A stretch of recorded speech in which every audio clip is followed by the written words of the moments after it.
So to access the Lexicon Effects, I'm going to press the menu button, and along the top here we see all our menu options again, and there's one here called FX. So I select that, and now I can see Lexicon 1 to 8. So there's 8 studio quality Lexicon Effects processors. So any one of those, if I touch the area in the center, the Vistonics display at the bottom here now shows Lexicon 5 and all of the parameter controls for that Lexicon unit. And this is really powerful because it actually gives you a physical knob for controlling everything that that particular processor can do, as you can see here. So here I can see the Lexicon Effects type. At the moment it's a small hall. If I press the select button beneath that, it brings up this overview here of all of the different effects that we have.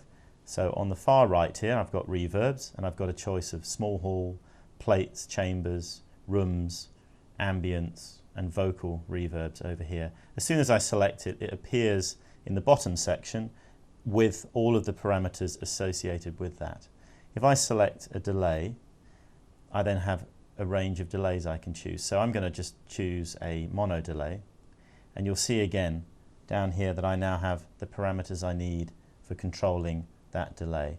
And then there's a miscellaneous patch which has got all the other effects you might want to use: pitch shifting, detuning, tremolo, phaser, chorus, flanges. So let's go back to the reverbs, and then we're going to exit that page to bring us back to our Lexicon overview. Now these 8 processors currently are just sitting there waiting to be used. They're not patched anywhere. So now we need to look at how we patch a signal in, i.e. how we create an effect send into the Lexicon, and how we take the stereo output from that Lexicon back down to a pair of channels which work as an effects return. So let's do that. So as we can see, we've got 8 Lexicon Effects processors, and we can view these really just like outboard processors that you would have with a conventional analog console sitting in a rack. And all we need to do now is decide what we're going to patch in, which bus we're going to use to go into the Lexicon, and where we're going to take the return. So in order to do that, we're going to use one of the auxiliary buses here. I'm going to use aux 1 to create a vocal reverb. Okay, so what I'm going to do is I'm going to select, as we did earlier, select this, and that brings up my edit options for aux 1, as we can see here. I'm going to go along to that patching tab over there, down to the same area that we were looking at for patching over here where it says bus out. So where is this bus going out to? At the moment it's going physically out of the console via the stage box, but we're going to change that. So I'm going to select the output option. Currently you can see it's on the stage box, so I'm going to select none for that, and I'm going to go to Lexicon in. So it's really as simple as that. So now I'm going to say that this bus is going to be my master effects send to Lexicon number 1. So I'm going to select the left and the right channel because it's a mono send, so I need to sort of create a Y split to the left and the right input of the Lexicon. So now I've created my patch into the Lexicon, and you'll immediately see this little block here illuminates blue to show that I've now got a Lexicon patched into this send. And when I touch that, it brings up that same Lexicon overview that we saw from the Lexicon menu earlier on. So I can now go into the type here, select that, and say, right, I'm going to choose a vocal plate, for example. Exit that, and there we go. There's my vocal plate.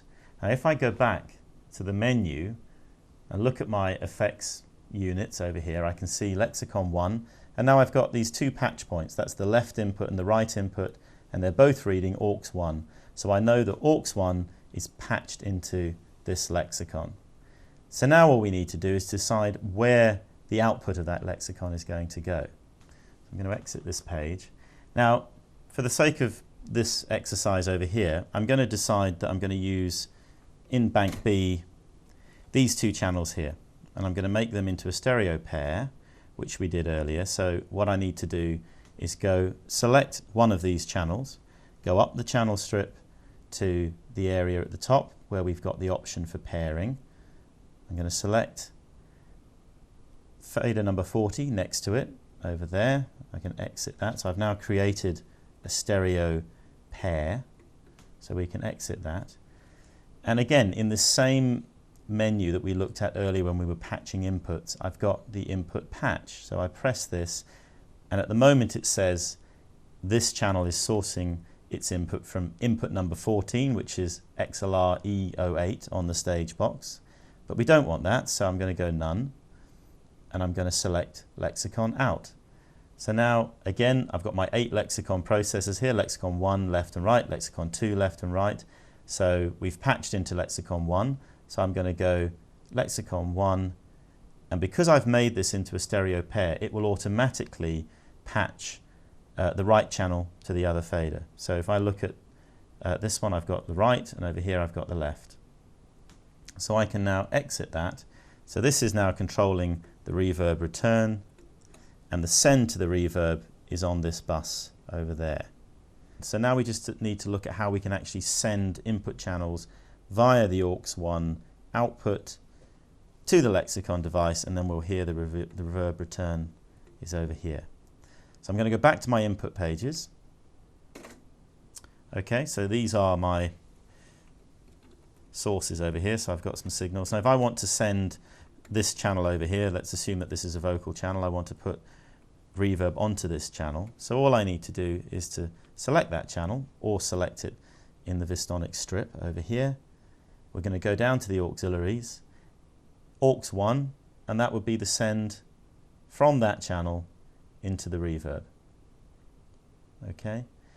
Now, as we saw earlier in the aux mixing section, there's an even faster way of doing that, and that would be to use the follow output solo button. We know that this is the send over here to the Lexicon processor. So if I hit the follow button, now all of my input faders are now ready to go.